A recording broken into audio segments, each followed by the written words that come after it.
Yeah.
championships, excuse me.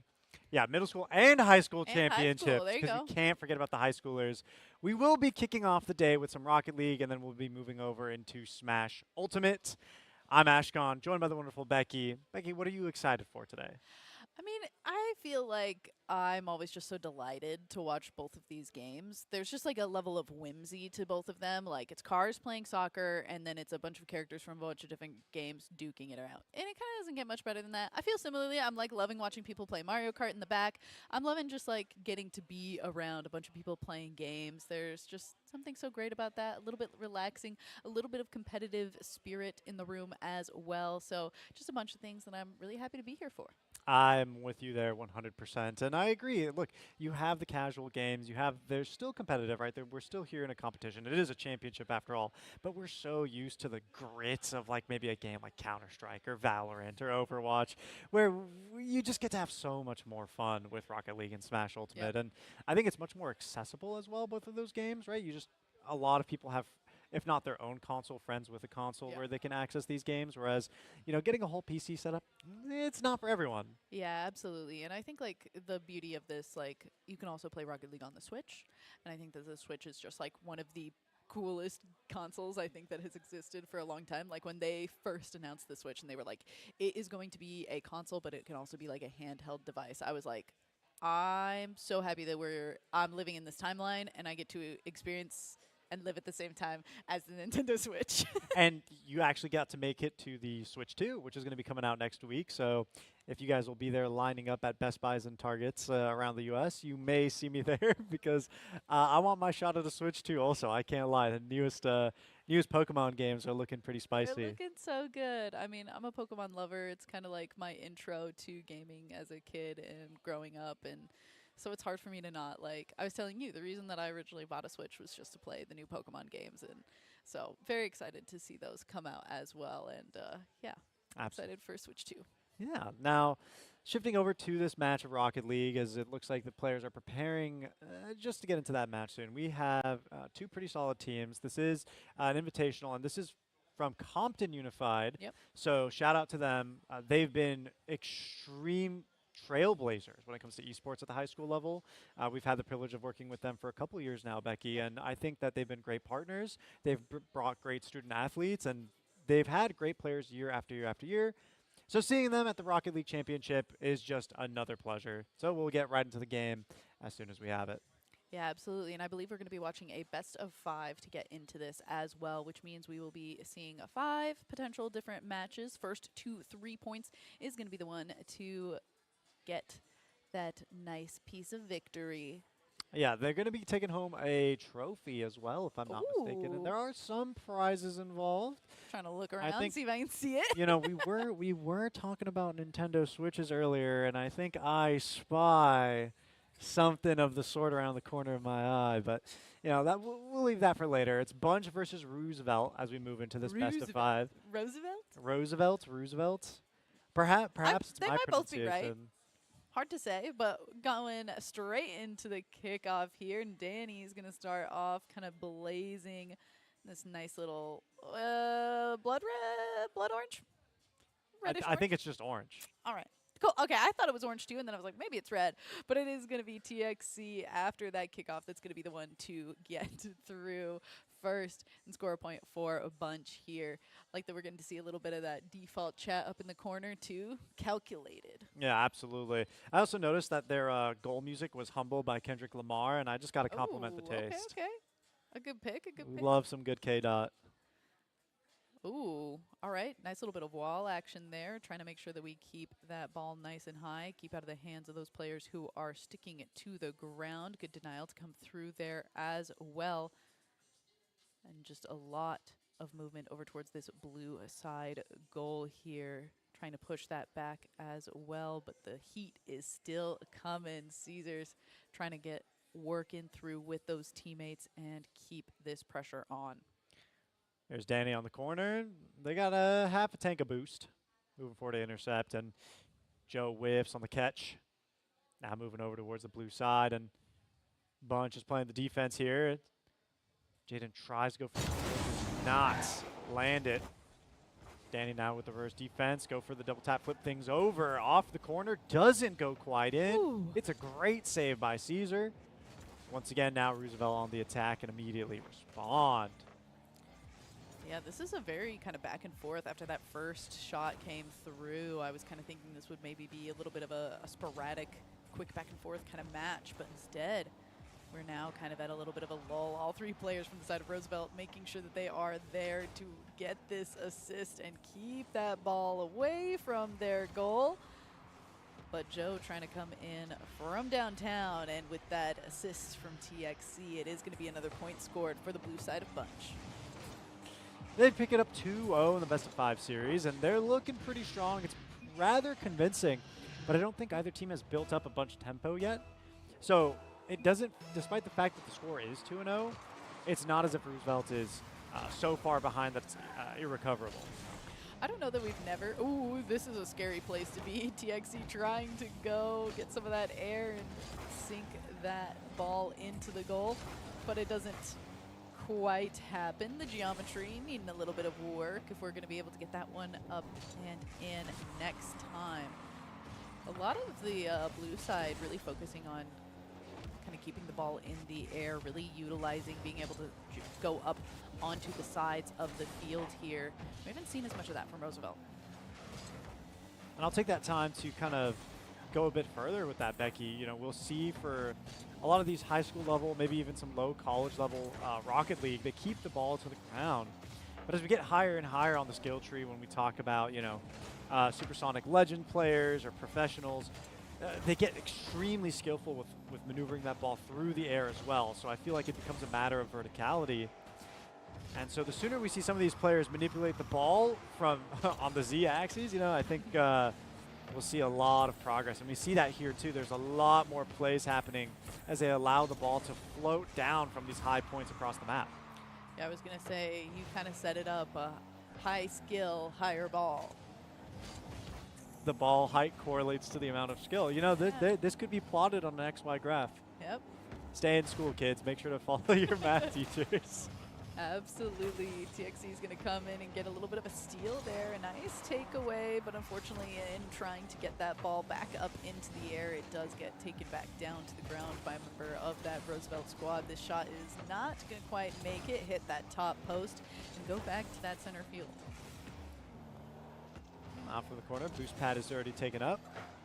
Toxic needs to find something to work with. Caesar charges up here, but gets into position, is waiting for a pass from a teammate, but it's a bit of a difficult scuffle out in that corner. Ball still hasn't exited. By the time it does, all the players were gathered into the corner for it, opened up the entire field, and it feels like we're just dealing with a constant slugfest, Becky.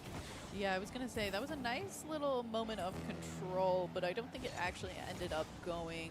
The ball didn't end up going where TXC was maybe anticipating it was exactly going to. Tries to go in for the recovery here, but once again, all the members of Roosevelt really put a lot of attention over towards their own goal and trying to make sure that this gap doesn't get any bigger. 2 points is maybe too many for Roosevelt. Yeah, I'm really surprised that Bunch is still so aggressive in Roosevelt's side of the map, and really all they need to do is play the defense, you know, and it shows a level of confidence right now in their gameplay that, you know, they want to continue scoring and widen the gap, because in the case of some form of tiebreaker or something later down the season, or for future seedings, you know, they want the best possible. And so they get it. Wow, I was gonna say that is a great one to check the replay on, because I was honestly watching that and I thought that it was gonna go ahead and hit that post from the angle that we were watching it at, but being able to see it from the POV of the player who got that score, it certainly looked like it was just a nice kind of threading the needle moment. Timer's ticking away, but again, the kickoff was only at around 10 seconds, so there really wasn't much time to work with in the first place. We still won't see the match end until the ball touches the floor, though, and there it is. Game 1 closes out here in the favor of Bunch. Yeah, very nicely done. We got to see a lot coming through from that player. TXC being able to kind of be the final score for a lot of those, but good setup and good kind of passing across the map coming from some of those other players as well. Especially that second goal that we saw was a very good kind of moment of setup where one player was able to go ahead, get that ball up really high and set up for a sink to come through from another player. So good camaraderie moment. And, you know, that teamwork really expresses the skills that these kinds of programs will bring towards the kids that are involved with them. So we're happy to see that teamwork built up. That does indicate Bunch up 1-0. So they'll be taking the lead, and you can see that with the green dot right on the bottom left of the timer. That'll be noted. And first team to 3 will take this home. But again, it's not like Bunch ran away with that match. I think Roosevelt had a pretty solid defense. More than possible for them to bring it back, turn this into a full-length best-of-5 series. Certainly true, but I do feel like we will be able to tell a lot from some of these opening movements. Bunch was able to score a pretty early goal last time, and so far it looks like Roosevelt, instead of playing just a more heavily defensive game, something is probably put in place by these players to say, you know what, maybe aggression is just as good of a defense. Maybe we don't have to worry about keeping a bunch of players back. We don't have to worry about the aggression that's going to come through from Bunch in the same way that we were in the match before. And that's kind of one of the better parts about playing something like a best-of-5 or even a best-of-3 is just the ability to be like, okay, we lost one, but mental has to continue to maintain as we go into these further matches because it's not a... Not a one and done. No. No, not at all. And you do bring up a good point, especially for teams that have subs. I don't think necessarily today that there are any substitute players, but when it comes to having a extra person on the roster, that gameplay style can completely change as well. And so that furthers your point that, you know, the series is extremely mental, and you have to watch out for the pacing and the approach of the opposing team no matter what their play style was in a prior game. Timer running down, 3:30 left. Good stop there by Roosevelt, preventing themselves from being scored on. Toxic, though, keeping on the pressure and is able to go on with the finisher from Joe. Toxic finds it with the assist. And it's just a great setup, a nice header off the nose. And it just floats right into the goal there. Caesar made an attempt to stop that ball, but just wasn't going to go in their favor. Yeah, and that's kind of one of those moments of camaraderie and those kind of teamwork moments that we were talking about that we got to see in that first match of this best-of-5 as well. And it's good to see that that is continuing. And it's good to, in my eyes, see when it's rewarded to these players. I mean, you can have kind of one star player, but the more that you're able to work together, you kind of get those moments where all of a sudden, what's your opponent going to do? Like, it's a lot easier for 3 other players to stop one person than it is for them to figure out what to do when that ball is kind of going back and forth. High floater. Finally comes down, center of the field. Blocked away, and the ball is wide from the goal. Bunch play the defense proper, send it down through the middle. Once again off the wall now, ball in control of Danny. Tries to take it down, immediately denied. Game moving at a very slow pace. Doesn't feel like either team really wants to hit the ball with a high velocity and kind of speed up. It's a very touch and control based game. Yeah, it's kind of feeling to me like the tempo is actually being set by Roosevelt, which is surprising considering that they are behind. But I was about to say that it seems like they are just laying in wait for the perfect moment to arise. And as I'm midway through saying that, Danny says, "Thank you for setting that up for me. Let me go ahead and just make this one click." And Roosevelt even scores up a 1-1.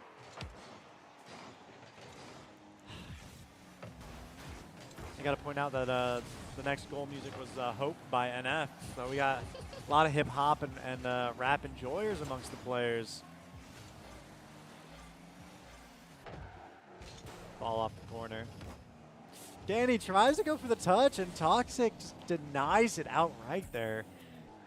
It's about sending a message. It certainly is, and I think talking about tempo, that was kind of a deciding factor for that last goal for Roosevelt. I think this is going to be another place where that's kind of a similar energy. Unfortunately for Joe, went right past the ball there. He's going to see if we can have one of those teammates go and recover that. for the blue side, but it's just a little bit of a back and forth. Not a lot of control happening right now. Players still just trying to see if they can hold on to contact for as long as possible here. And it looks like it is slowly being pushed towards Roosevelt's side by these bunch players. Ooh, but a Roosevelt respond right back. Push it out towards Bunch. Now it's wide in the corner. But it is just following the perimeter of the map. Doesn't go in. Shot not made. Toxic is moving directly onto it. This is a great direct line, but a save by Danny prevents this first attempt. Yeah, unfortunately nobody else there for that rebound moment for the side of Bunch. Gonna see if they can set that thing up again here as Joe goes in to try and collect contact here once more. Toxic goes for it once more, but again, if you're just one player, you're staring down more people on the opposing side. It gets a lot harder to make something happen on your own. 15 seconds left on the timer. If it goes into overtime, remember folks, it is an infinite count up, not a countdown. That'll be triggered if the ball touches. Oh, but it looks like an attempt on goal is being made by Roosevelt here in the final 3 seconds. Caesar needs to go for the touch, but they do not keep it in the air. Overtime is triggered. Whew. Now it's an infinite amount, Becky, until someone scores first. Yeah, I was going to say, for those final moments, it felt like Roosevelt was just maybe trying a little too hastily to make something happen and maybe pulled that trigger just a little bit too fast on trying to get that goal through. And now Bunch, a lot of control, but a lot of defense coming through from Roosevelt. Going to try and push that ball from one Bunch player to another and try and bring that down into these posts, but going to try and knock that as far away from TXC as possible. You know, I've noticed both of these teams really prefer sending the ball through the sides. Neither of them really are trying to send it up through the middle or up high. I think it's a comfort play. And I was also about to mention that there have not been a lot of demolitions, but we see one appear right in front of us. And I feel like a couple more of those can benefit either team, right? We're talking about how neither Bunch nor Roosevelt want to mix things up. They're keeping things slow. They want the pace to be peaceful. But regardless of that, you know, demolitions aren't necessarily difficult to pull off, and they can be huge tools in your arsenal to open up a goal. I was going to say that demolition did happen when we were over by the Roosevelt goal too, and I kind of anticipated that was going to be an open moment, but the defense coming from the players who did not get demoed in that little scuffle there are certainly a big force keeping that all together. And is it going to cross the line? Joe is going to make sure that it does, and Bunch is going to be the one to take down match number 2 after a 1 minute and 25-second overtime. And that's Joe and Toxic as the dynamic duo. On the defense there, it was Joe who came out on top for that perfect timing save, sees Toxic go for the goal, and as it's having that awkward bounce throughout the air, floating just on the cusp of being scored, that's when Joe comes in to finalize that. And you can see them as a double-edged sword, both on offense and defense, able to take on any role necessary. Absolutely. So that puts them up on game 2, Becky. Yeah, they're 1 point away from being able to take home this best of 5 and be the ones to claim those trophies. But we still have potential for a lot more matches to come through here. Roosevelt did manage to score and put the match into overtime, which means that we could be seeing a lot of fight coming back into them. They're growing from that first game that we saw into the second game, and potentially we'll see the same exponential level of growth going into match number 3. That is absolutely true and an absolute potential. We see them booting right back in as soon as they can. All players are just about ready, and we can see whether or not they'll be busting down the same moves or give us something new. I'm really excited to see what happens either way. Again, when it comes to the Grand Championships, Becky, you never quite know what to expect, and we've seen a broad range of gameplay types when it comes to Rocket League across high school students alone. Yeah, You know, when different absolutely. schools across different districts, they bring their own flow.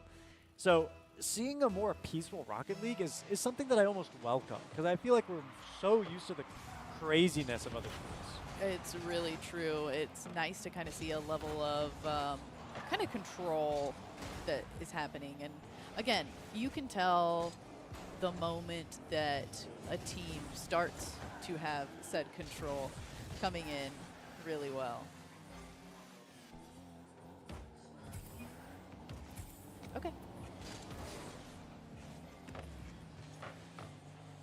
There it is, Joe holding up with the defense, anchoring. And we're going to do a quick swap as well. Out goes Becky and comes in our boy Sal. How you doing today? Hey, how's it going? I'm doing really good today. How about you? I'm doing amazing. We've got a quick, pretty slow game, honestly. So why don't you give us a really short introduction about yourself while we're just watching the match go on?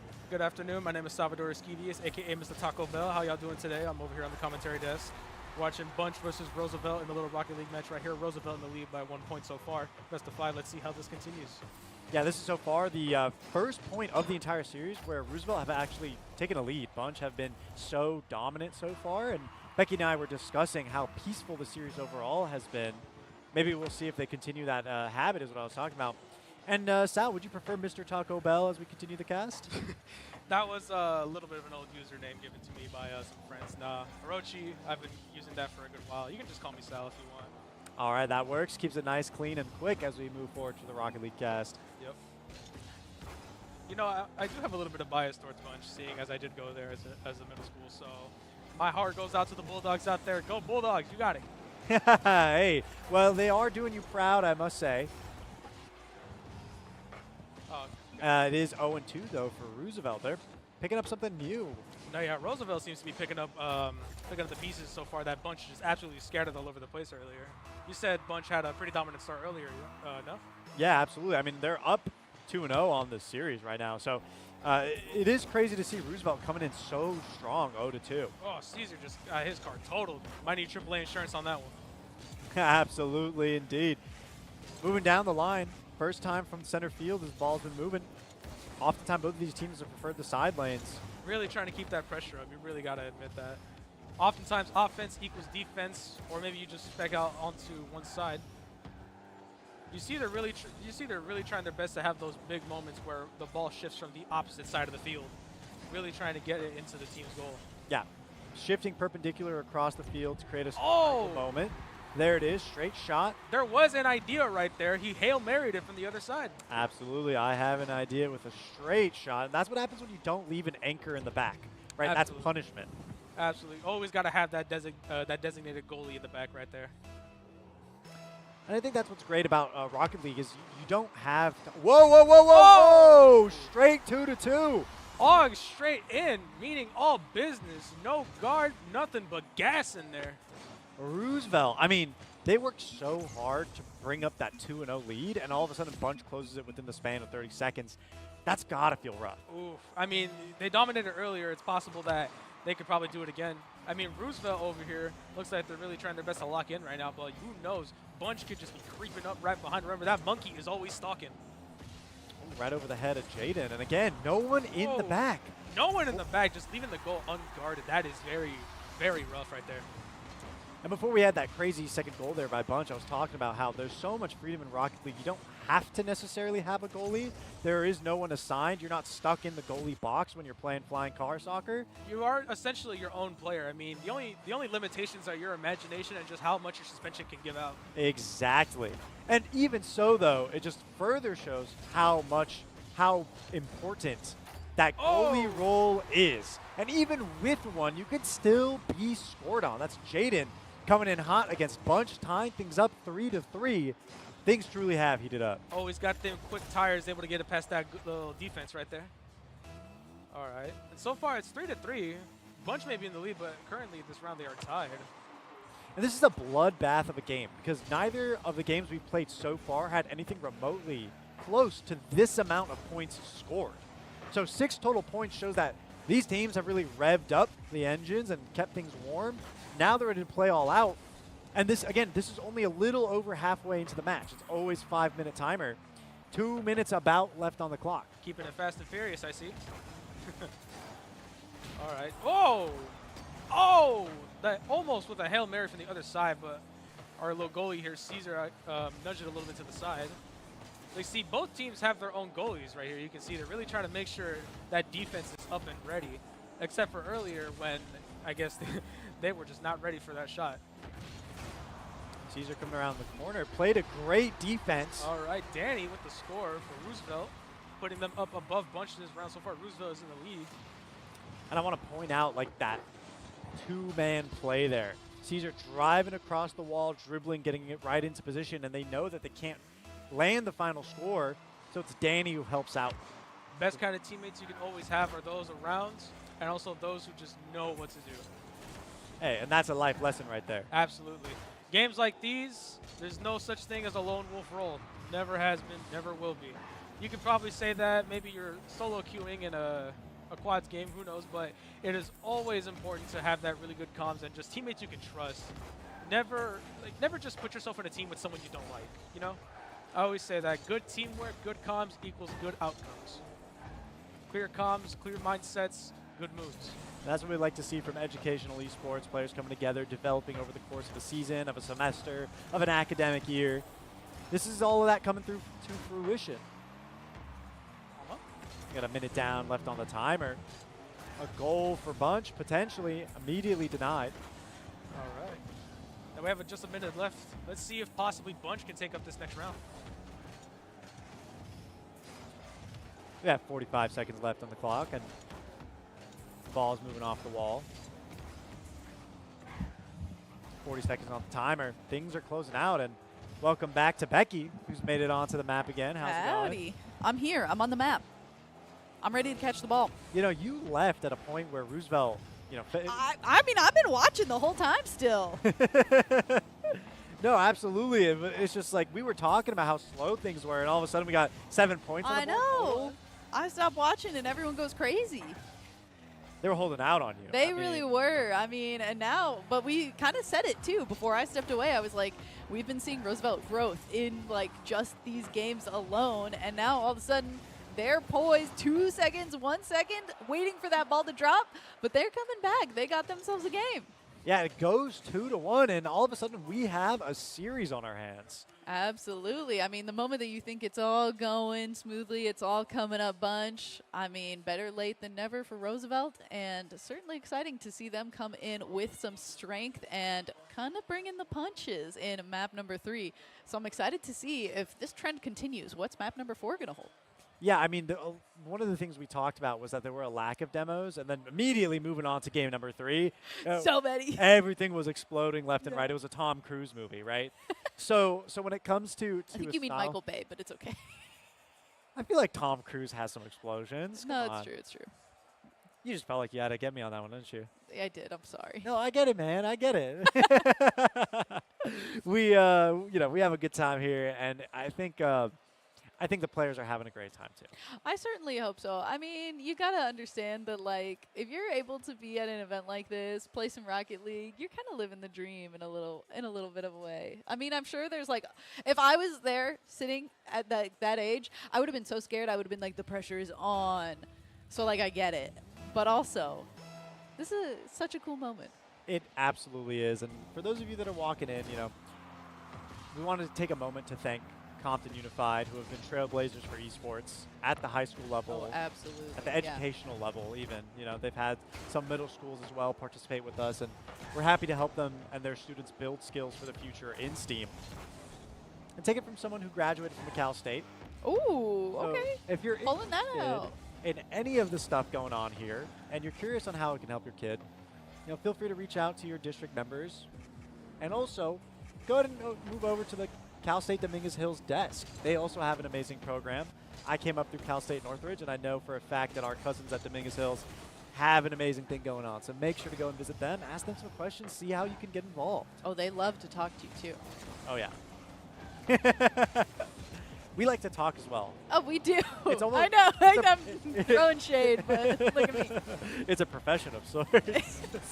Something like that. I mean, and that, like, kind of bridging that gap into, like, there's so much more that you can do in esports that isn't just being, like, a player. Like, we are a part of a production. There are many other things that, like, go into these. I mean, you could go as granular as just to say whoever is licensing all these rap and hip-hop songs to be used in Rocket League, like, that's a job. Yep. Like, it's so much more open than you maybe would ever anticipate. So if your kid's saying, hey, I want to get into esports, like, there are actually so many avenues aside from just playing the game. Yeah, something that And we could turn this into a little podcast sesh. Let's riff a little bit, Becky. I mean, there's so many other options aside from being a player. Refereeing for the players is one of them. There you That's go. something that I enjoy doing. The tournament operations that make this all possible. It's like a fun little puzzle that you get to resolve and make rules for, make sure everything is fair, equal, and just. And Becky, you yourself, I believe, are a designer. I sure am.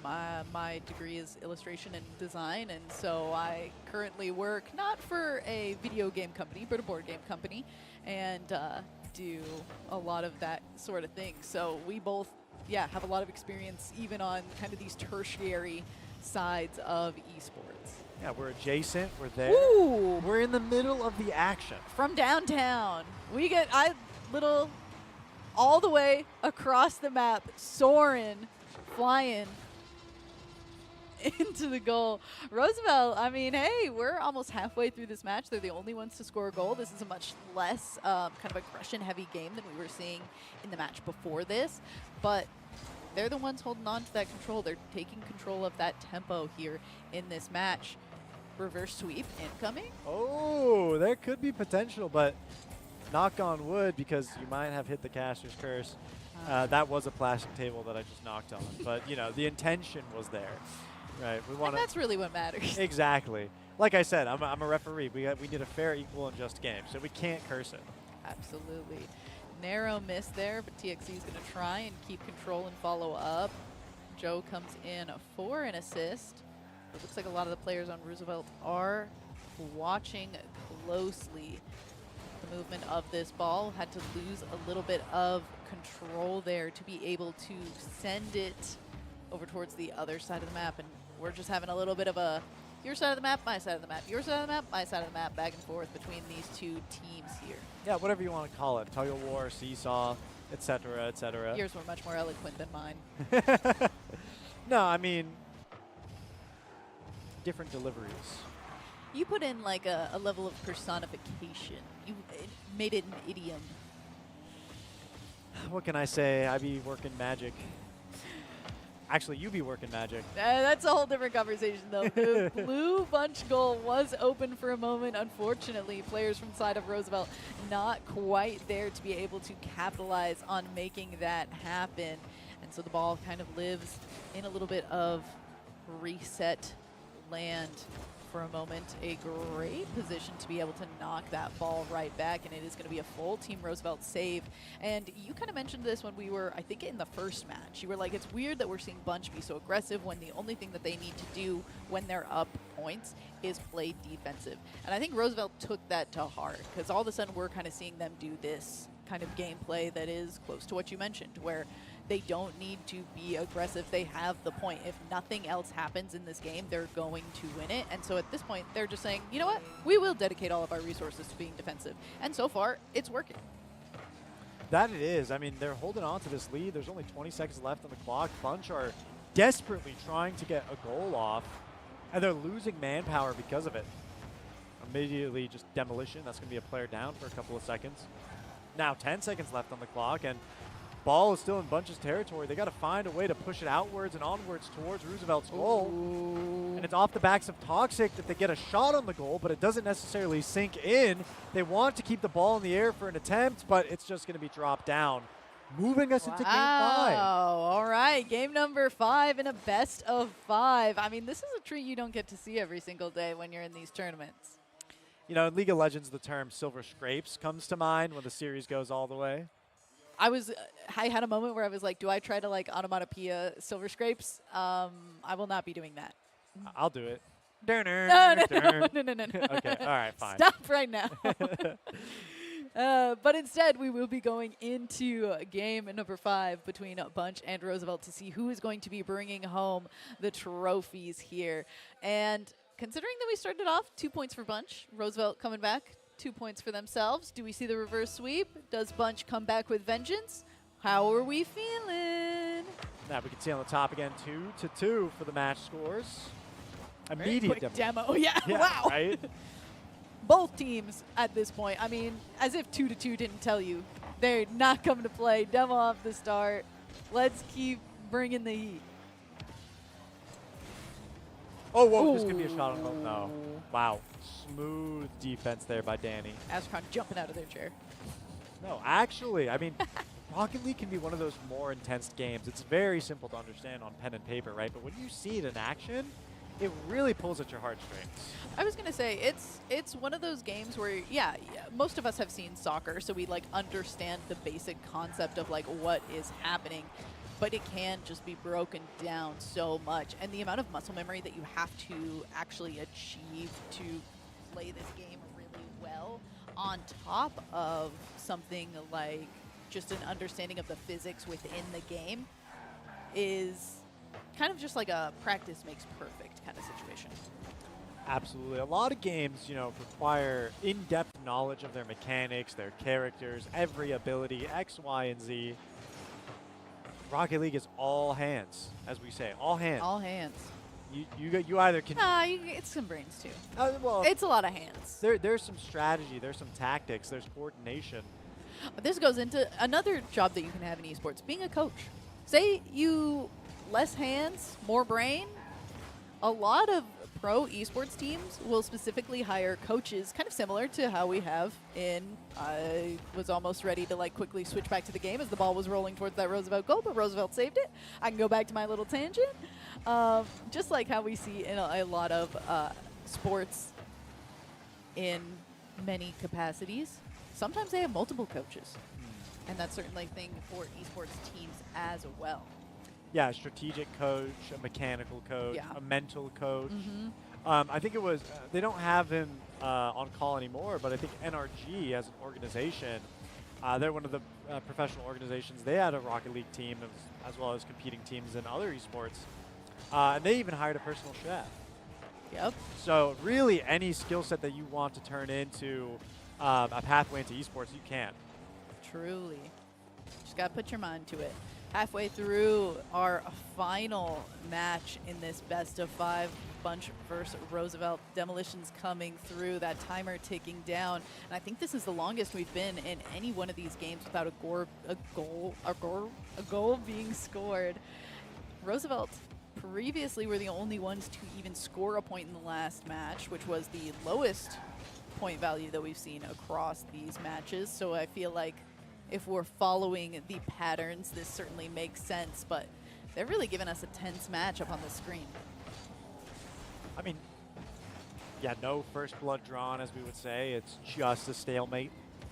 Minute 50 left on the clock, and then we could entirely move into overtime. Not a single goal scored. As we're saying it, too. Or Roosevelt can break the deadlock.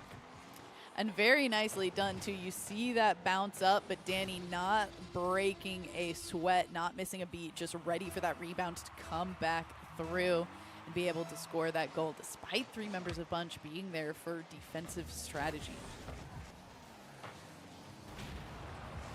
Oh, there it is, Demolition. Against I Have an Idea. Bunch down a player for the next few seconds.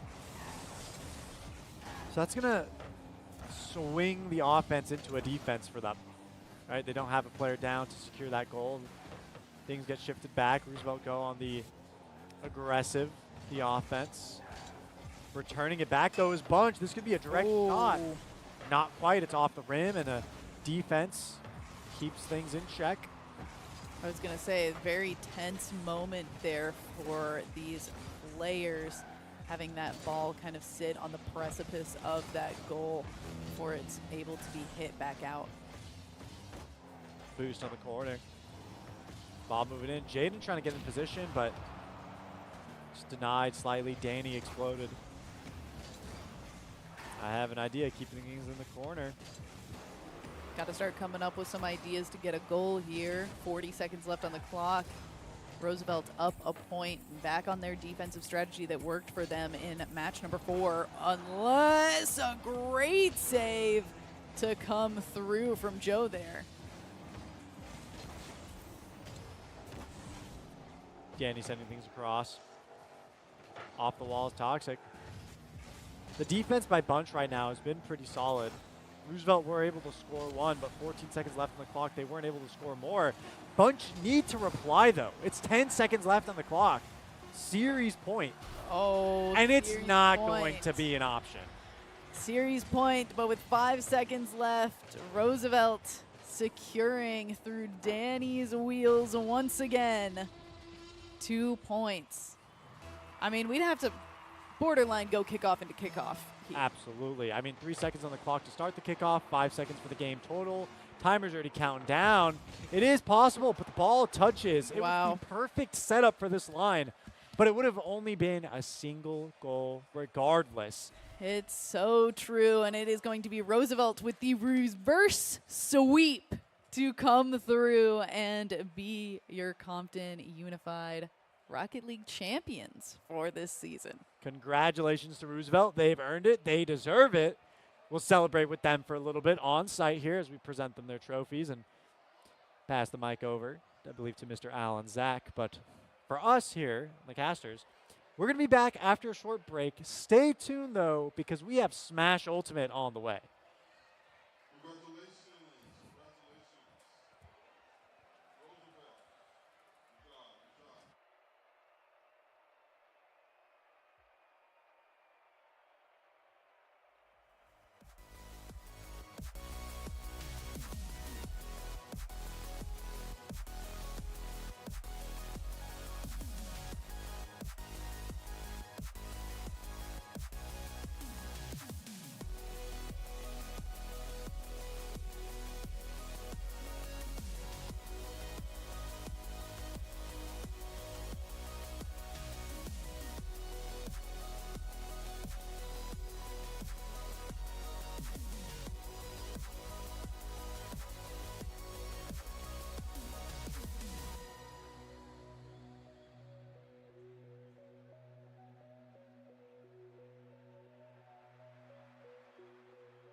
Yeah.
Yeah.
Hello and welcome back. We have now made it to the Smash Ultimate portion of the day. Once again, I'm Ashcon, joined by the wonderful Becky. And we will be starting our first match with Centennial High School versus Compton High School. We're going to get 3 matches before we get to our finals on stream.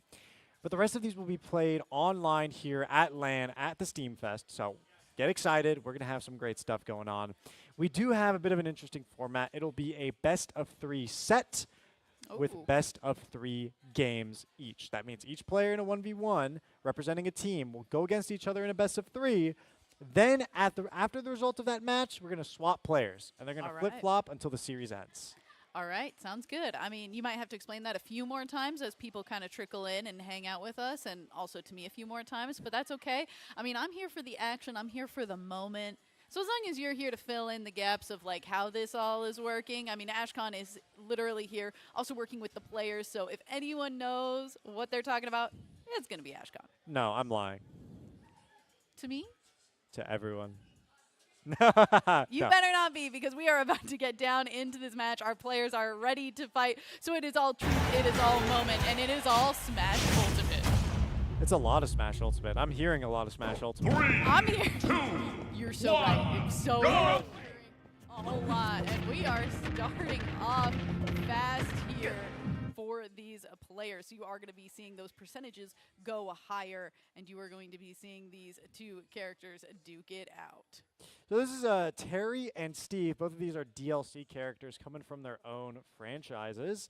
Little less known is Terry's game Fatal Fury. That's a bit of an old school throwback for those of you a bit older in age, you know.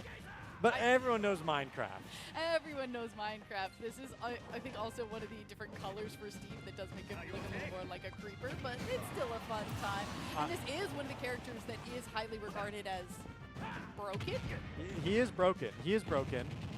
That's not a creeper, though. That's a zombie. Oh, sorry, my bad.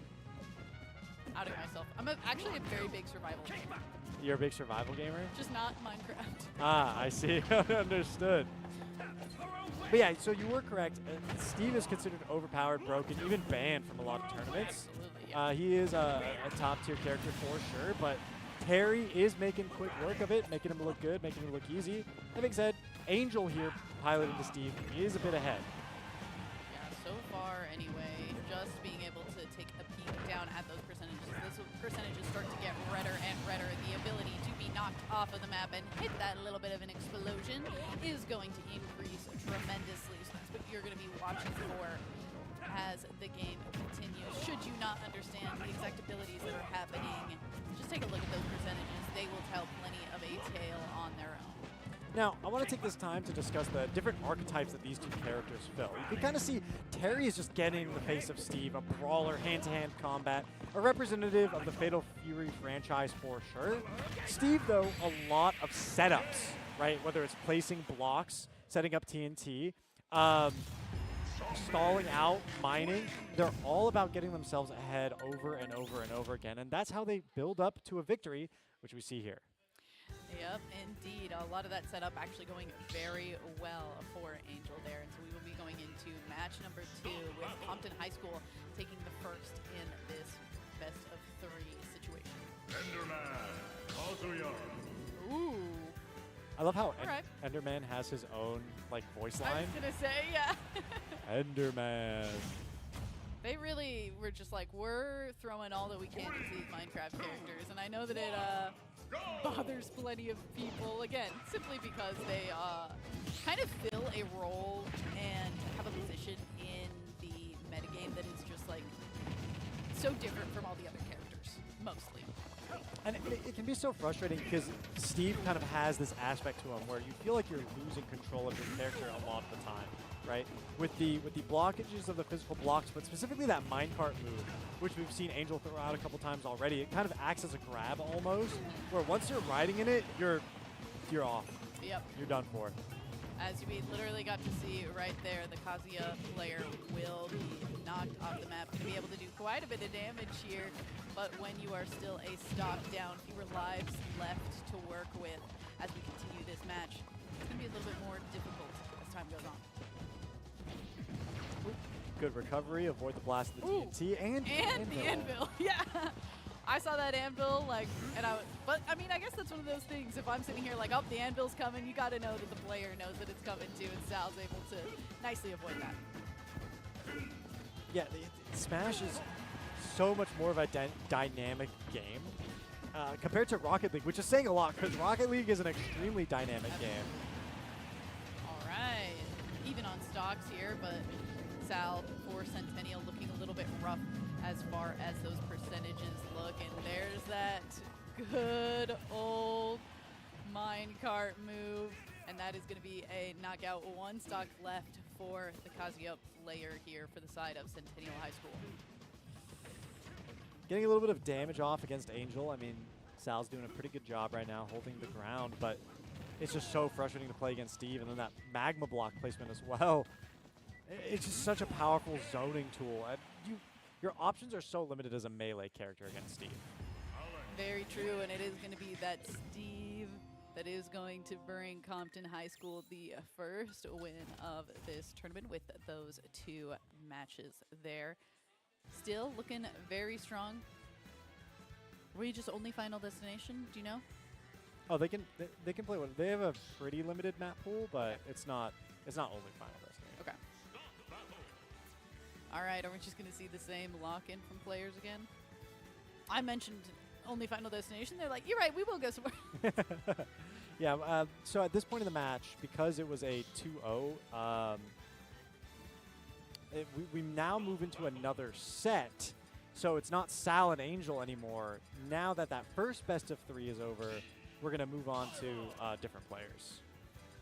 So it's going to be Tony instead of Sal here, and then I think Angel is going to swap over. We'll see who oh, are they still playing?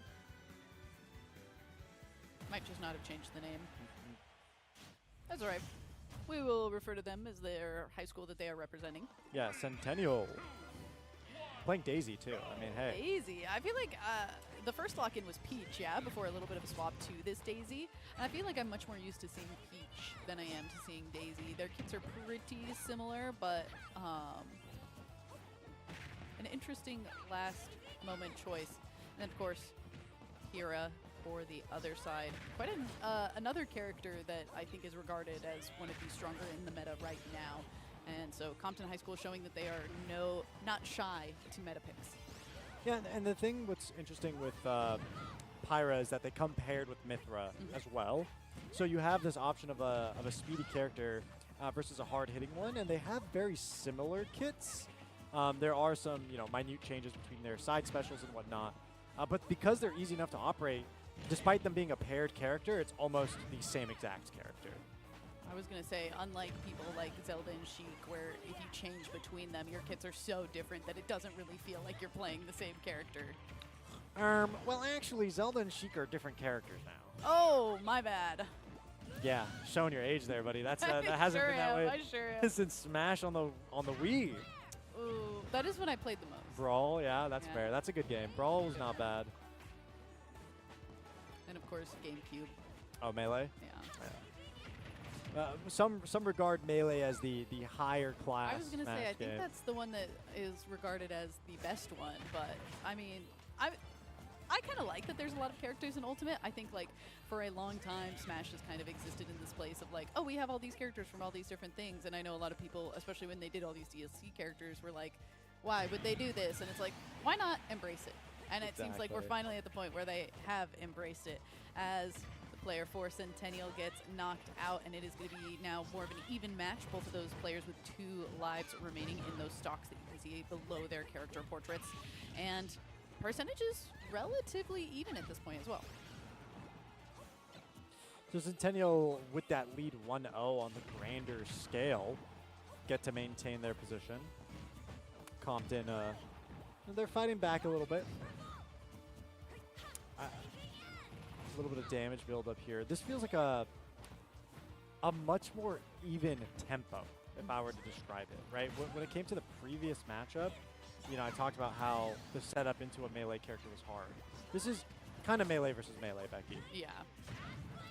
Certainly is, and it's going to be that Pyrrha going off the map.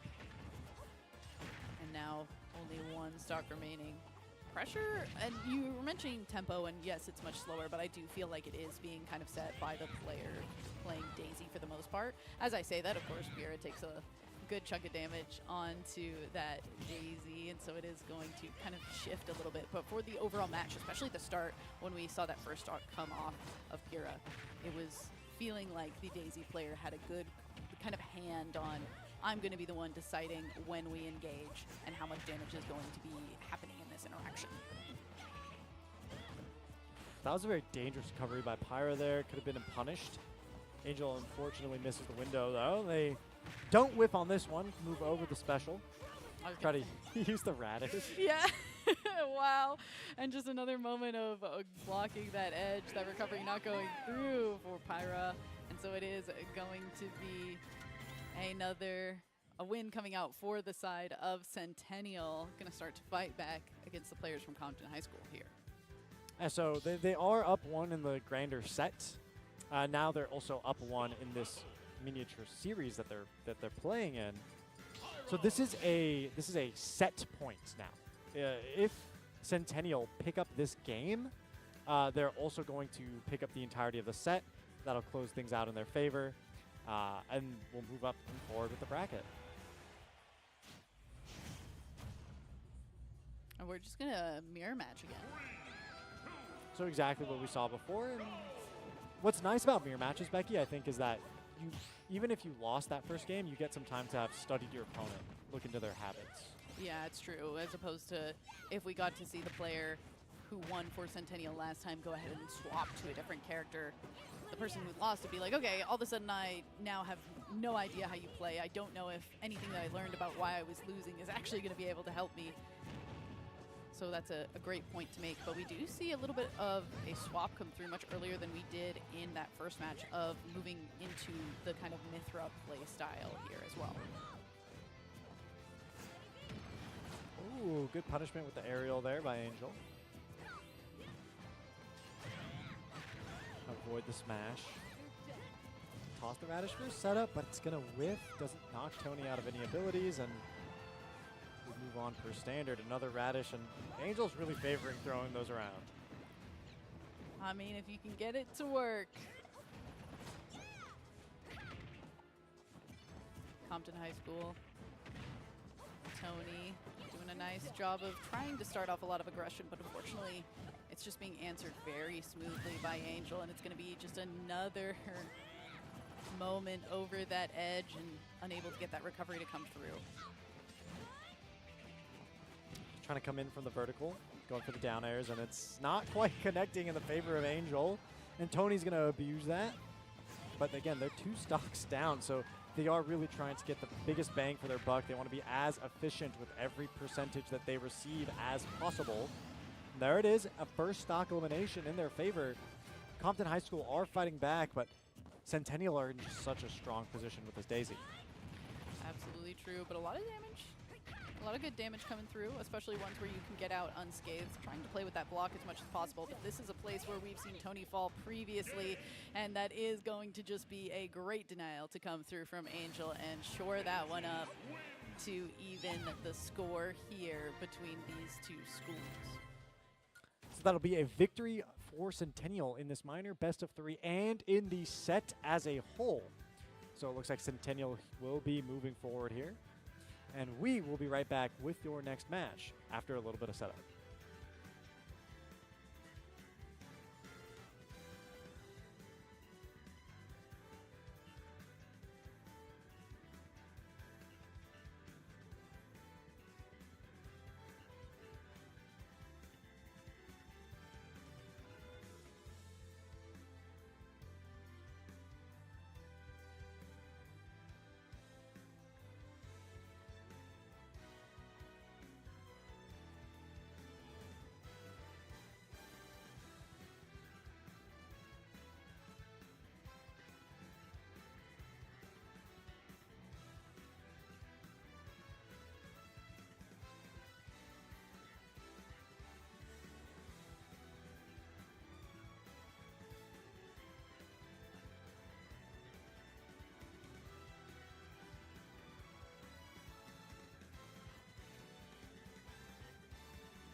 Hello and welcome back. We are actually in the third game of this series, Compton versus Centennial.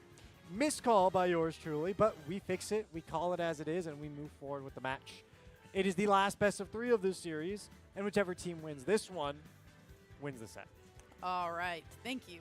We've got it all set up. Our players have selected their characters, and they're getting ready to go down into the match. So, I mean, I feel like we're getting quite the set of series in the matches that we've been able to see today. I mean, our Rocket League match went all the way to 5 games in their best of 5.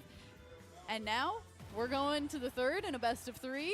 I mean, doesn't get much better than this, and we are going to see Centennial picking up this Daisy again, but then, you know, winners of each side. Gonna see which one of these is gonna be able to duke it out. Oh, that's... I think I know why I got confused. Both of these teams have an Angel. Oh, sure. Okay, that makes sense. So we have Angel versus Angel, Centennial versus Compton.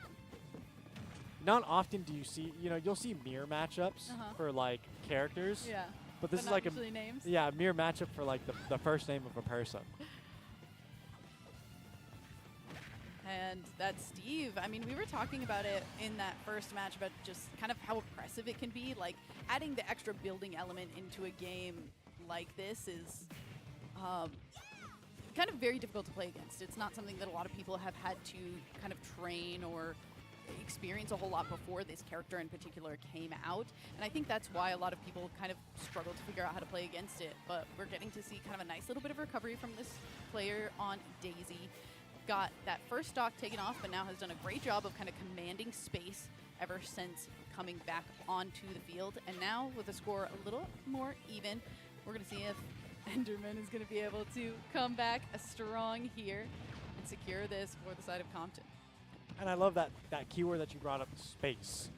Because it's exactly true. And in no other fighting game really have people had to train in an environment where a character is able to create terrain, which is so disruptive to creating and managing the space.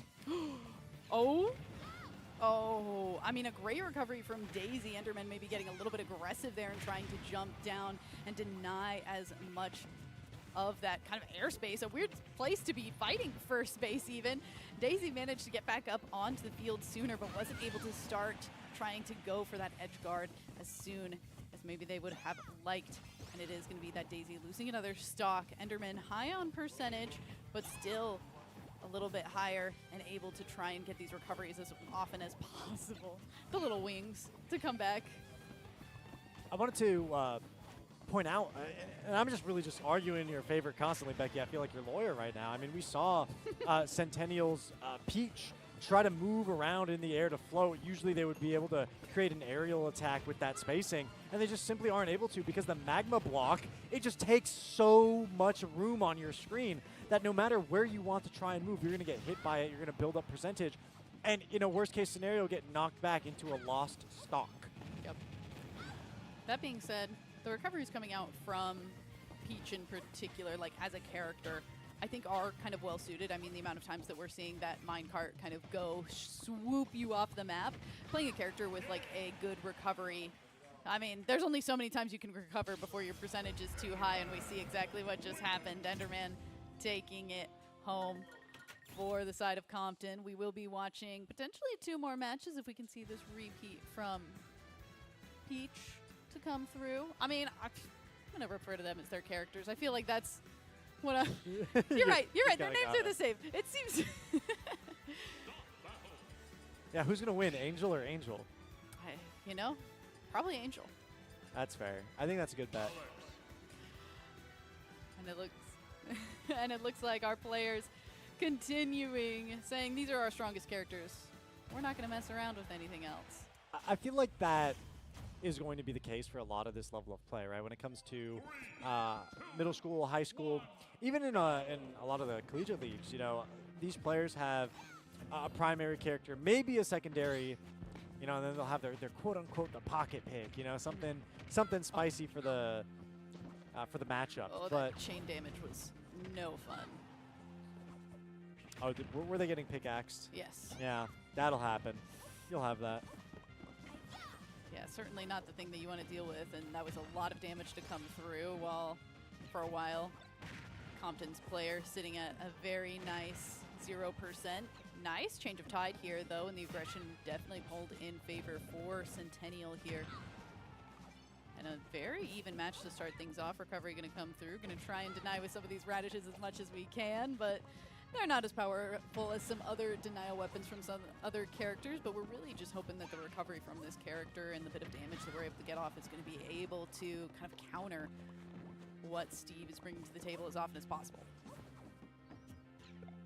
Well, there we go, using the radish to create some space as well, right? You have limited ranged options, but again with the magma block. That magma block is no joke, and we got to see how much damage that pickaxe can do, but again, only so much you can do once that number starts to become red. 2 knockouts through, and feels sad to be so redundant, but a very even match between these two players here. Absolutely. I will say, I think Minecraft, I think Steve in general as a character has the power of Jack Black on their side now, the movie having been out. It's a very powerful ally. Yeah. The power of music and friendship, frankly. Chicken Did you go see it? I did go see it. I have not seen It is one of those movies that are horrible in an enjoyable way, you know? I like a fair set of movies that are like that, so Like Birdemic? I haven't seen that. Oh, it is terrible. Okay. I was thinking more along some other lines, but another stock coming through, getting just on the precipice of being taken down for this Daisy. The recovery did come through, trying to get that damage across to even this score and have both of these players just one hit away from flying off the map. And that minecart, the minecart giveth and the minecart taketh away. Yeah, Centennial's Angel is finding some okay timings there with the counter, and you'll see that Toad come out to spray acid. And it is working in some of these key scenarios, but it just feels like Steve is able to recover so quickly and then just find another setup, right? You're playing it with the character that, okay, if this approach of attack is not working, I'll swap to another one. If that one doesn't work, I'll swap to another one. There's at least at any point and in any situation 3 different ways that Steve can come at you where Daisy just feels a little bit more limited. That being said, though, you cannot count them out because those options are still all strong, limited as they may be. Yeah, there was kind of a pivotal moment that happened a bit ago where Steve had been knocked off the map, and the Daisy player missed the radish to kind of force them into expending a little bit more energy into getting back onto the field. Steve was able to get back up and put in quite a bit of damage that allows for a very safe hold on to this last stock and secure this series for the side of Compton High School. So that's Compton. Yes. 2-1. 2 to 1. 2-1. That means they move forward in the bracket? I think that does. I believe so. Yeah. I sound very confident in myself. You sure? I messed up do. one time. I'm not doing it again. Nope, I believe Steve so far undefeated. And you'll see that a lot, which is why generally we see him banned out as a character in a tournament environment. But then again, we're here in the educational esports. We're here to enjoy ourselves and vibe. So expect to see a lot more of Steve later on down the bracket. Regardless, though, we'll be back with more Smash after a short break.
Honestly, seeing just how rough that Steve went in the paint earlier is absolutely mind-boggling.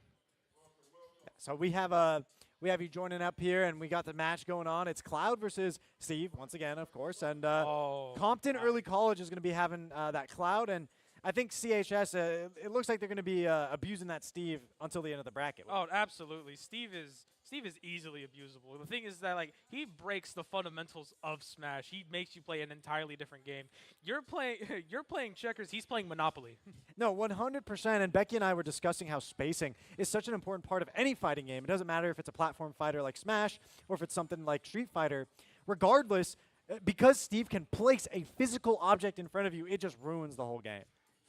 Fighting game casuals be like Smash has no neutral. My brother in Christ. There's a wall in front of you. Yeah, that indeed. I mean, you won't have the opportunity to play that neutral with Absolutely Steve in the not. game. We're looking at the fishing rod as well, trying to go for some cheeky grabs. Luckily, there is the other sin of the sword character, right? Oh, So absolutely. Cloud's going to range. Well, there's the usual, the Kadachi, the straight sword, and then you just have Cloud, who looks like he's swinging around a pillar. That is true, right? The big breaker blade. The Buster Sword right there. You know, part of me always wonders. I'm not sure if Cloud just constantly hits forearms at the gym or if that's just magic wielding that sword. No, 100%. I mean, he does have to charge up his key, right? Absolutely, the limit break. And funny enough, with that limit break, does give him that extra edge. The thing is that Steve is always reliant on those building blocks. If you keep that pressure up and keep him from mining, he will be at a slight disadvantage. Depends. And I do like the projectiles out of Cloud, too. As you can see, there's a lot of chances for Cloud to interrupt whatever it is that Steve is trying to do on the ground. Oh, absolutely. So you're just forcing those resources out of Steve until they're running on empty. That util dump, trying to get out of certain situations, which does eventually lead to a little bit of a rougher patch later on if you are not able to manage resources right. So what Angel looks like they're trying to plan something sneaky with the mine cart. And oh yeah, that minecart, that minecart is mean. This is what the minecart is what was seen as wrath in the Bible. 100%. And Anakin, listen, they want nothing to do with it, right? I see. They're chilling.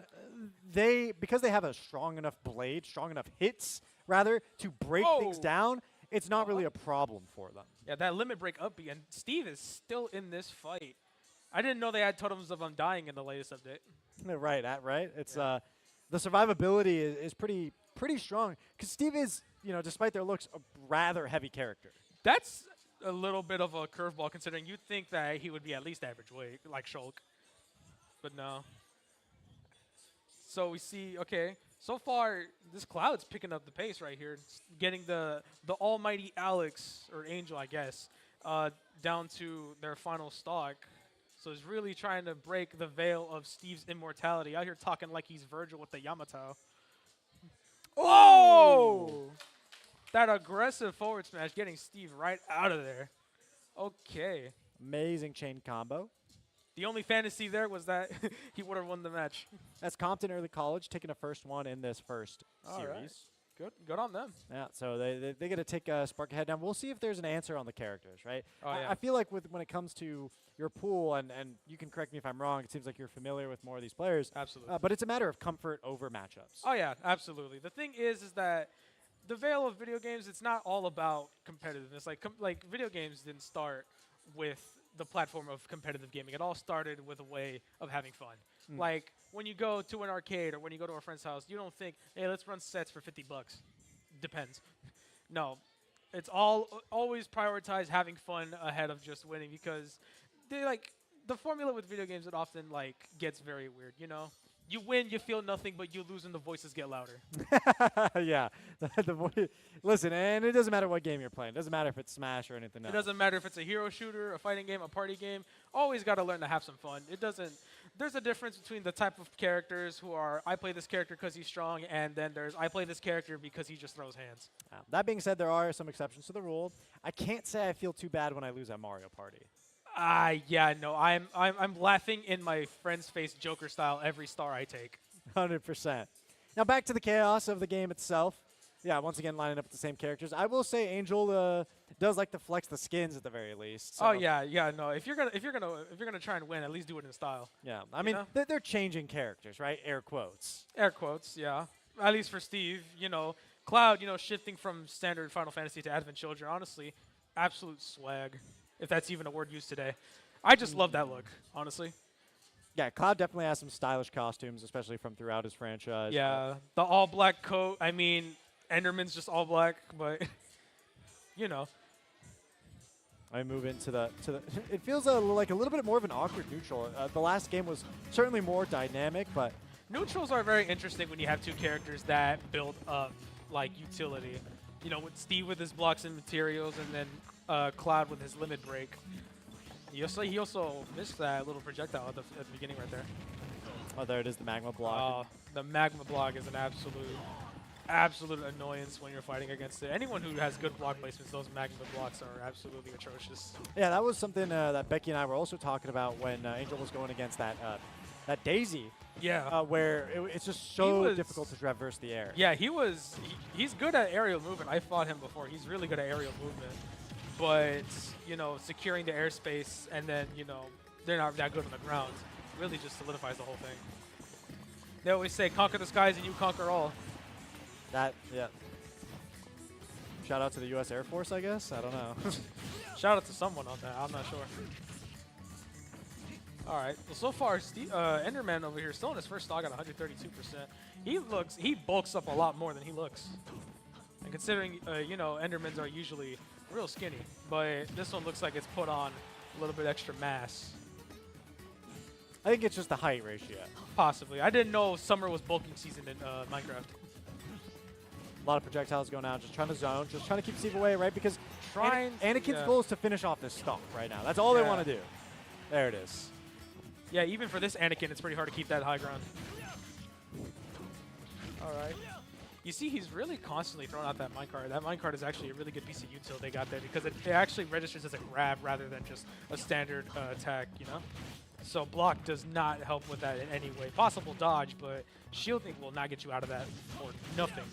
I'm really liking the use of Anakin's up Bs on this Cloud to get out of these aerial combos that Angel is trying to dish out. You see them getting caught by the Diamond Sword and the pickaxe, and all of a sudden Anakin finds a window of time to input. Ooh! Finishing touch does not quite get that out, but it was a good try.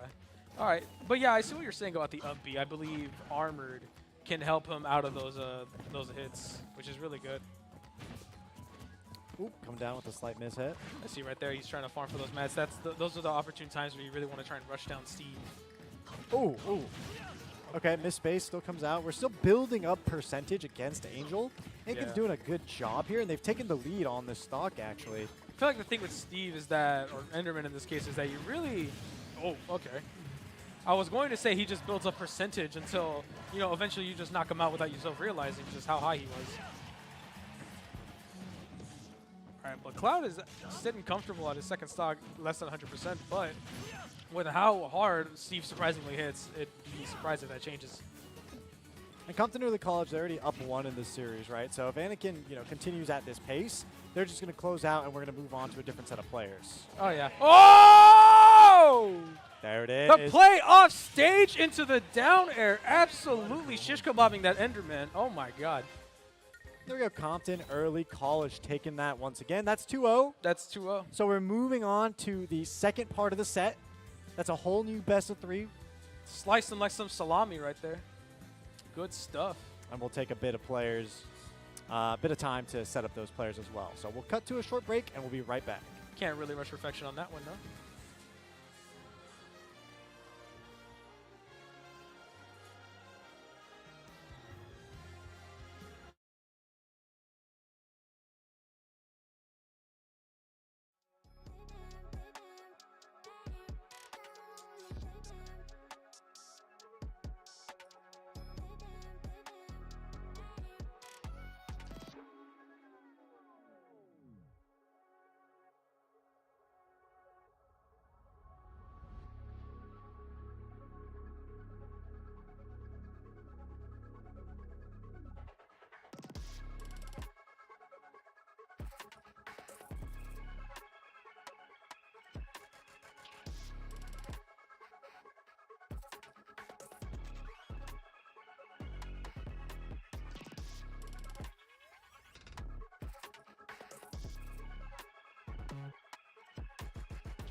All right, what's up, everybody? We are going into the next best of 3 between Compton Early College and Compton High School.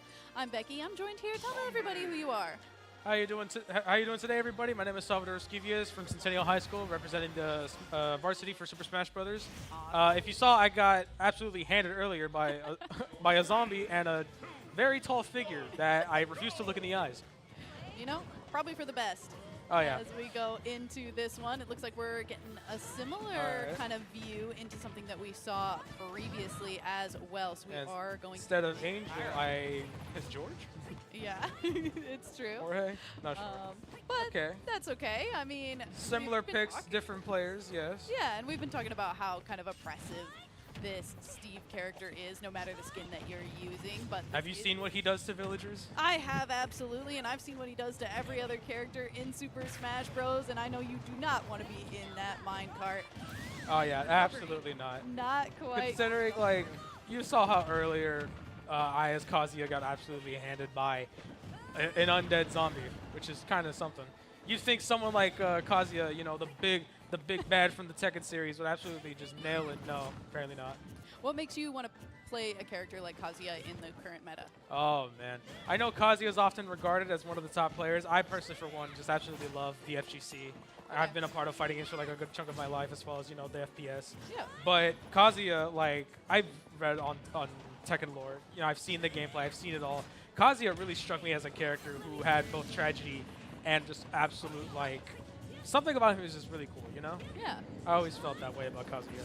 Terry, he's like, you know, the fun-loving, like, everyone loves Terry, you know? He can make 53-point shots in basketball in a row. It's confirmed.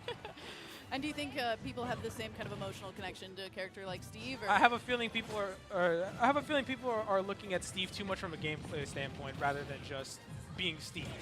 There are probably some people out there who enjoy playing the blocky legend himself, and others just abuse the fact that this is his gameplay. Absolutely. And I mean, speaking of that gameplay, so far, certainly up for the player for Compton Early College, who has been able to stand 2 stocks above Pyra for most of this match. Swaps back and forth. Oh! But unfortunately, a great edge denial there is going to mean Compton Early College is off to a quick start here. Very quick start. Saw how he just nailed him with that pickaxe right on the head? I know. We've been seeing a lot of that kind of in an upward motion. That's one of the first times we've kind of seen it in that downward motion, but it hits just as hard. Probably hurts even harder because it's sending you right down. Nothing to stop you right there. Absolutely. Do you have a favorite map in Super Smash Bros?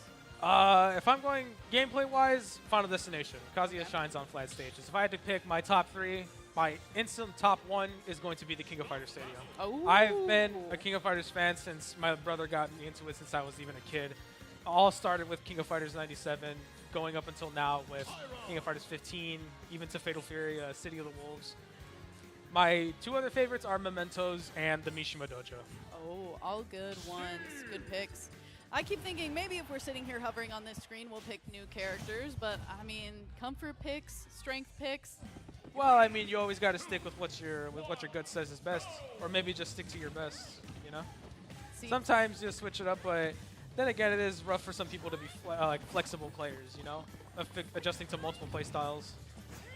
I mean, it's interesting. I mean, since Steve has come out, like, he is a pretty new character, and so a lot of people who, even though, like, we're kind of throwing it around like, oh, people are abusing just that it's a really oppressive kind of play style, it is new. A lot of people have had to learn how to play that character in, like, a quote-unquote short amount of time. Yeah. But even still, there's something to be said for a character that has only existed for a short amount of time having such a strong presence. Yeah, no one exactly expected Steve to be... no one expected Steve to have this much of an impact on Smash as he did. I mean, alongside with just the fact that Microsoft collabing with Smash and adding, of all people, into a game like this, Steve, he made his biggest impact more so, I'd say, with gameplay than he did on just appearance. Like, kind of like Byleth. Like, not many people really expected Byleth. Someone like Sora, people have been asking for Sora for years, and, you know, seeing him come in. I'm one of those people. Really? Yeah. I'm gonna be honest, I didn't really know much on Smash like while I was in elementary, you know, until after recently, or, you know, a good while I started reading up on it. Yeah, it's, I don't know, just childhood nostalgia games a Absolutely. little bit. I mean, and they've had Link in here for forever, and that's my other big childhood nostalgia game, so can't really complain. Was just waiting for Sora. Yeah. So far, though, in this match, Steve still holding on strong, but He's holding on pretty strong. He's not even at 100% yet still on his first stock, yep, but absolutely. he still has to watch out. Yeah, this Pyra is doing a great job of trying to just deny this space now as we push this Steve over to the edge. But, I mean, once again, we're getting to see just how strong that minecart can be in getting Steve back onto the map. Peak Minecraft gameplay. You never thought you heard those words, peak Minecraft gameplay, and that's because the game in question is not exactly Minecraft. Absolutely. A score evened up now, 2 stocks for both of these players, but that 72% still strong for Pyra, and a lot of work to be done, especially considering it's a lot more hard to throw your sword around when there's a bunch of blocks in the way, a bunch of things kind of getting in the way of you being able to... Really cuts it down for him. Yeah. Exactly. I mean, he does also have to be careful on how he swings that thing, because remember, on that move where he throws it out, left completely defenseless. so Steve is able to take advantage, but we'll just see how he plays out because he also does have Mithra as a bit of, I'd say an escape option because she's quicker, but as a, oh, there it goes. I mean, I was going to say, very convenient that she just swapped as you said that. Yeah. Especially considering I feel like I haven't seen a ton of swaps between those two characters. Yeah. She seems, I believe she has best in terms of recovery, you know, swapping damage for speed or vice versa, depending on who you prefer to play more. But nonetheless, he does seem to be handling the Steve fairly well. Fairly well, but it only takes kind of those moments, slip-ups, where Oh, yeah. you're behind a stock and you're like, Absolutely. what am I to do here? Let your guard down once, even for just a second, a mere moment, and it will absolutely crumble. One crossed wire, one wayward pinch of potassium chloride, one Eren twitch, and you blew it! And some great damage coming across there. This could be a bit of a turning Ooh. point for the Pyra. Okay. Able to get that stock taken Final, off. final stocks from both players. Only difference is Pyra is at a bit of a percentage disadvantage right here. But if the playstyle continues to how the Pyra was playing before that last elimination, we might actually see this table kind of turn, but you're always at a little bit of a disadvantage when you're the one on that edge. Absolutely. But always, the thing with Smash is that every character, I feel, is in a tier of their own. Like, if you've seen someone like Ganondorf, who's considered one of the worst in the game, you've seen just how he can absolutely delete health bars. I feel like every character in Smash is just a tier of their own, where it's all dependent on the player. And just right there, Yep. that little jump up, that is a very nasty trap right there. Indeed, and with that, Steve is going to be the one taking it home, building the home maybe at the same time for Compton Early College in this best-of-3 series, winning it out 2-0. And we are Taking gonna be- stocks and dodging real estate is something I never expect out of Steve. That is some major work. Absolutely. So congratulations to Compton Early College. We're going to be going to a quick break to try and get a final match set up for you folks in the building. We will be right back.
Hello, ladies and gentlemen. Welcome back.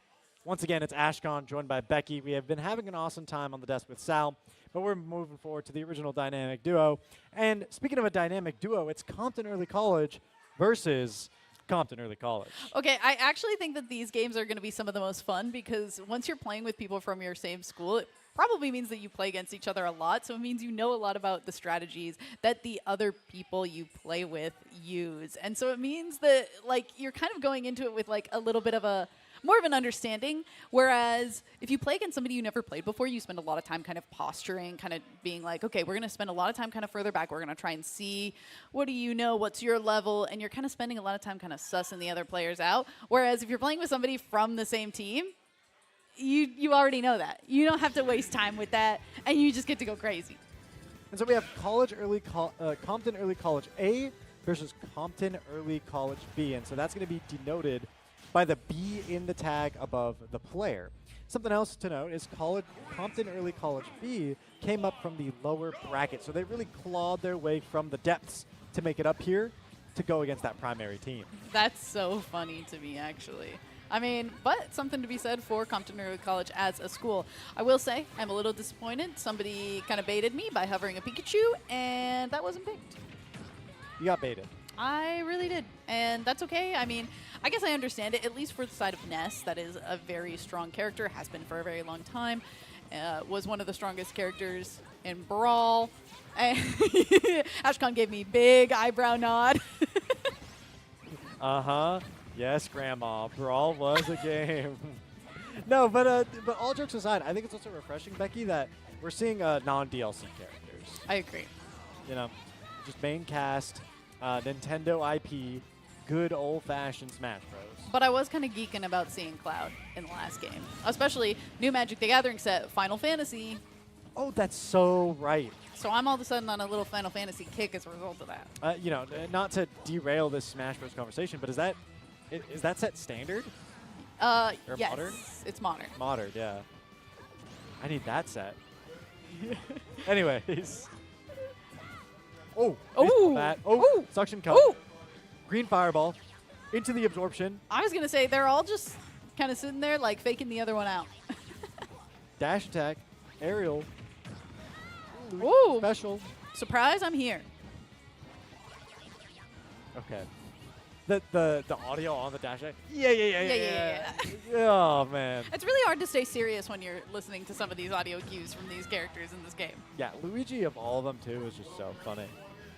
Are you aware of... I don't know if he has it in this game, but he should. Are you aware of the Luigi 2-frame? No. So Luigi maybe still has, a taunt. Oh. And in 2 frames, it does damage that spikes a person into the ground. Whoa. All So, right. You know, maybe if we see Anakin trying to go for a style, we could see a 2-frame elimination, but it is extremely hard to pull off. Seems so. I mean, but that being said, maybe he doesn't need it. Is finally at a place where Ness is maybe going to be able to be oppressive and knock that Luigi up against the glass there, but took quite a while, and this Luigi player is still a whole stock up, while Ness 50 scaling percentage going up and only 1 stock remaining. So up against the wall here. And they're just slowly racking up damage, too. And the hard part about Ness is that they're Ooh. such a light character. Such a light character. And speaking of which, light character gets punched, goes through the wall, and Luigi takes home the first one. So this is going to be Compton Early College A picking up the first game of this set. And I'm trying to speak very carefully when I'm describing the format here so I don't confuse myself again. Because they're going to move forward once more. And then depending on the results here, we'll move on to another set. But we're still in set number 1, and it is 2 changes of character. Kazuya and the Pikachu. And Becky, you said you're a big fan. I'm an absolute huge fan. Me going up to Pikachu, hello, my name is Becky, huge fan. And Pikachu would just respond with, Pika. Yeah, Pika Pika. Yeah, they made a movie about that, like Pokemon in real life. Yeah. Called it Detective Pikachu was yeah, great. yeah, I think that's what it was called. Speaking of which, since I'm a Pikachu fan, not the biggest fan of watching Pikachu get a little bit beat up by this demonic fellow, but that's quite all right. Oh, oh, Ooh, ooh. ooh. Wail on him. Literally getting wailed on. All right, let's get some shocking action back into this. A little bit fast, but fast maybe isn't going to matter. Ooh, little POV change. Yeah, I love the camera shifts. I was going to for say an absolute Kazuya. fighting game moment, too. Yeah, it really calls on to the camera motions from the Tekken franchise, because I don't think Tekken 8 was actually out at the time when Kazuya was released, or even in open release beta. So, yeah, these camera motions are like straight out of the Tekken 7 handbook. All right, Pikachu, 141. You can see that smoke coming out from under there, and that's not because of the electricity. That's because this Pikachu is hurting. And now it's just going to play some edge guarding action. That could be a way to get a little bit of extra space. Very nicely done. And with that 141, actually going to be the first one to take a stock off of this Kazuya. The thunder comes in hard, and Lightning and the thunder. you imagining something? I'm imagining something, that's for sure. I'm imagining Pikachu supremacy. Let's go, Pikachu. You were supposed to say I'm imagining dragons. Yeah, I know that's what you wanted me to say, but I will not fall for it. Ah. Can we talk about how long this Pikachu, okay, I was about to say, has been way holding on in this match. Somehow finds a way back in again, and a nice bit of evasion there. So they are at max rage right now. You can see that from the black clouds emanating from Pikachu's icon in the bottom right of the screen. So every attack that they do is going to do a bit of extra damage, which is great for them. The problem is you're playing a super light character at 167%, so they have to play perfectly. And so far, so good. I mean, and that lightning eyes move, not going to be able to hit Pikachu because Pikachu is so small. I will say that is the struggle with playing against those small hitbox characters. It's like Pikachu, Pichu, Kirby, Jigglypuff. Oh, But you just need one good hit. That's really all you need. final punch. But, I mean, going from only kind of taking a higher end 20% and having gotten Anakin like all the way from 0 to 90 within that is gotta feel pretty good, especially considering that you're down a match. That's gotta help you feel like you're getting your feet assuredly under you. Oh! Beautiful. Crazy smash to end things off. Anakin in a bit of a struggle, but pull off a nice combo, move Pikachu up to 63, and that is kill range, right? That is elimination range in favor of Kazuya if they land a nice shot, and they're only just racking up the damage more. So Carlo kind of giving away the lead little by little. All right, trying to shoot off some of these lightning bolts and get back onto the field so we can start striking Kazuya with some of these lightning bolts. And we're back to these scuffles in the middle of the Pokemon Arena field. Uh-oh. Oh, no! Oh, great recovery. Oh, Nah, oh no, not the why? recovery into the hole. Me when I cast this curse. Me when I caster's curse, getting my face absolutely punched off of my neck. POV, the caster said you did a good job, and all of a sudden you get eliminated. Absolutely true. But, I mean, that being said, maybe the caster's curse isn't going to matter so much when 22% is held by this Pikachu and 121% is held by this Kazuya. Will we be going to an even match in this best of 3? And Compton Early College B having a chance for ultimate vengeance against their own school. Yeah, that indeed. You know, I mean, there is something, you know, prideful to... There's something to be prideful about when it comes to the fact that both of your teams at your high school are in the grand finals, though, regardless of who wins. Oh, look at him. Look at him. He's so cute. So that's CECB. So we're now 1-1 in the first set. Sure are. So we need to go into the final map of this. And this is one of the more even matches. And I was going to say, is this now the moment where you go, all right, I played Kazuya in one match, but Steve, maybe I got to pull out all the stops here. Yeah, Ooh, right. it's Oh, actually we're going to be a return hovering. of the Cloud. Cloudy with the chance of Samus. cloud balls. I mean, Samus. Cloudy with the Samus turns into a ball. Cloudy with the chance of Samus. Yeah. What you said the first time. Okay. Yeah. Glad we've come to an agreement. Who will win, a futuristic fighter or man with a buster sword? Dude with magic sword. Well, the sword isn't magic. He just has magic, Yeah. I guess. Does that make him a magic knight? Sure. You know? I'm not like the authoritative figure on that matter, so I cannot say.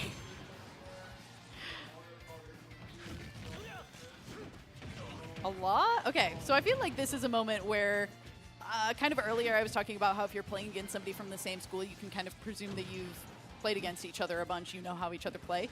The action that started off this whole fight just immediately, and also kind of the character picks upon seeing the Cloud got locked in, just being like, okay, I might play a character that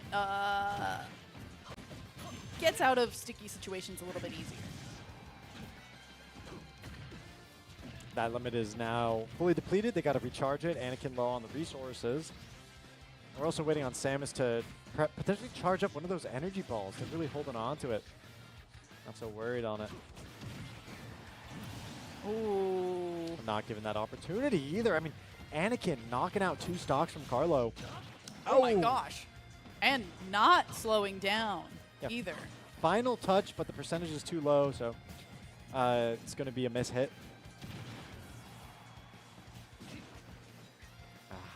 Carlo's just doing everything they can to recover, but this is such a difficult position, especially against the Cloud. You're going to, for the most part, be outranged, and there's a lot of setup potential with Samus, but we're not seeing that entirely being tapped upon.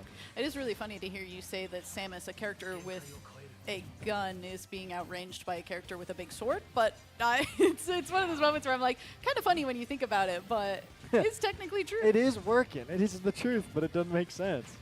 Yeah, I mean, you know, you'd think with futuristic space gear, Samus would have an edge, but it just doesn't work out like that. The power of friendship. Oh, I was going to say the power of magic, but I guess friendship works too. Well, My Little Pony friendship is magic.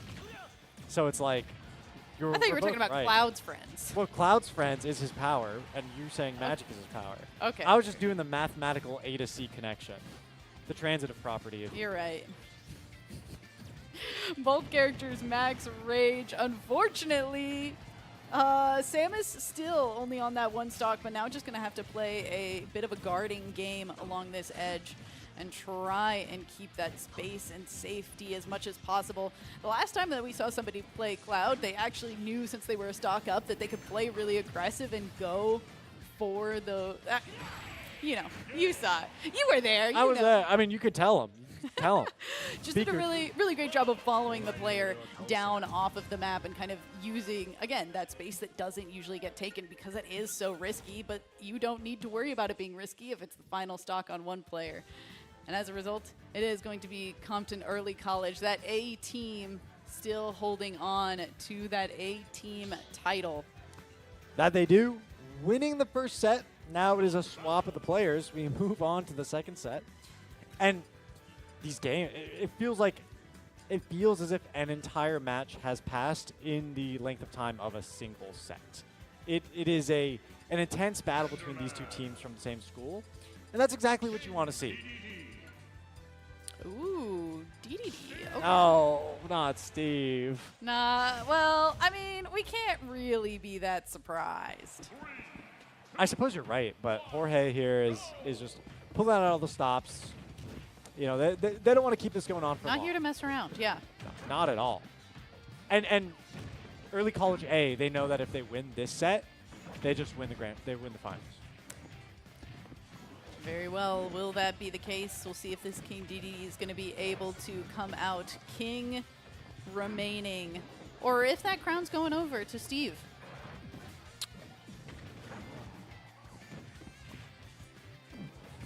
Creating space, trying to recover. 86% on Adrian right now, and again, they are playing a super heavy, so they're not too worried about larger percentages of damage, and they're really just focused on core hits. Yeah, unfortunately, those core hits feel a lot harder to get in against a character like Steve, especially with the amount of speed that Steve has too.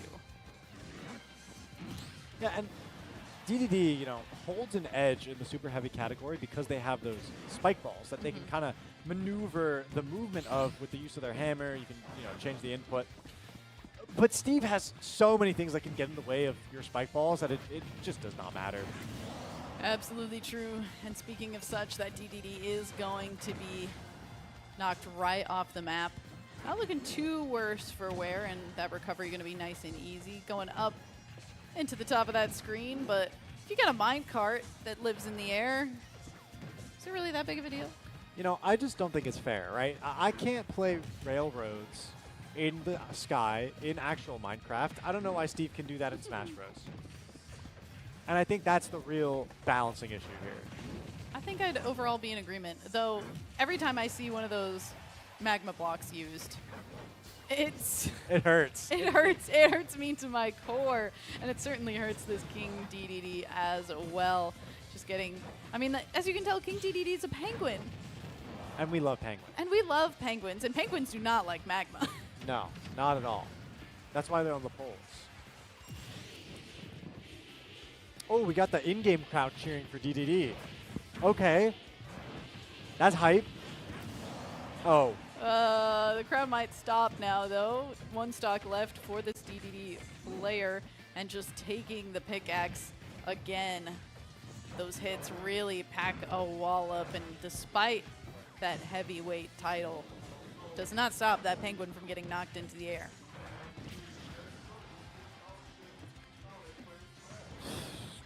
I think what's difficult for me is, like, how Oh! Oh! Oh! Stone block setup. A finishing shot out of nowhere. Well, I mean, when you set it up a little bit, but Yeah. expecting somebody to kind of go into it like that, oof. I mean, also a moment where that heavyweight Yeah, I kind mean, of starting to hurt you. I mean, at that point, it wasn't even a matter of weight. It was just pure spike, right? You would have had to tech that if you were King DDD, but there's so little time to react. You're like, why is there a stone block there? And all of a sudden, your back is slammed against it, and you're spiked down into the void. Yeah, there really isn't much that you can do in that situation. And they swap off this Steve for style points here, too. Jorge is like, I have no need for all of that noise. I'm just going to play super heavy into super heavy. And this is that kind of brawly, beefy matchup. I was going to say, I would maybe do it, not even for style points, maybe just for fun points as well, because these are some of the funnest matchups. Yeah, I was going to say light versus light also. Yeah, it's like, as they say, they can go monkey mode. Yeah. Are you just saying that because Donkey Kong's on the field now? No. I was not making a pun. I would never be funny.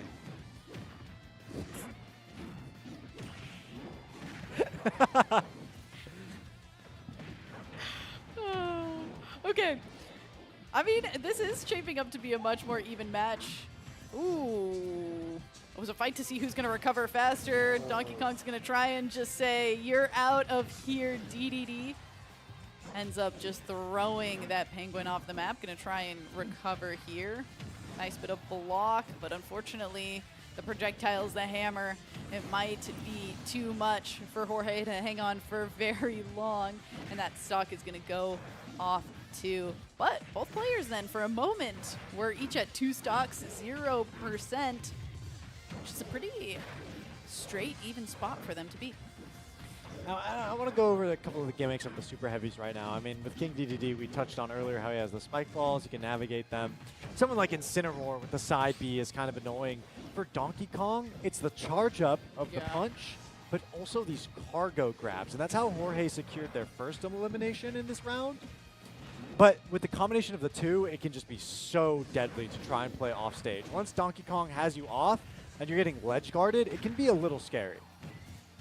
Ooh. Speaking of which, that starts to come into play real quick. I thought it was going to be a little bit more of a back and forth, but Donkey Kong just really holding ground.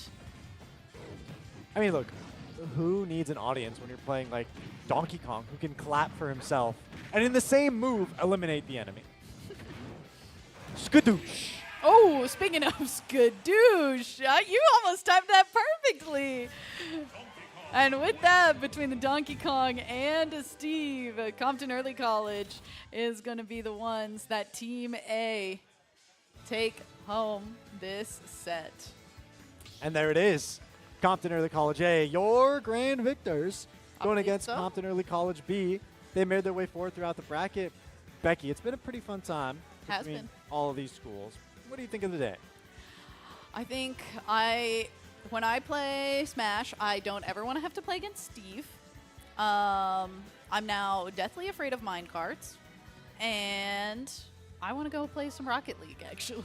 yeah, that's absolutely fair. Well, regardless, it's been a fun time being here with you folks. Once again, I'm Ashcon. This was Becky, and you have been watching the Steam Fest Esports High School and Middle School Championship. We'll see you guys on another Lollipop Lab stream sometime soon. Make sure to hit the subscribe button if you're watching online, or if you're here in person, make sure to check out the YouTube channel Lollipop Labs for future high school and K-12 esports events.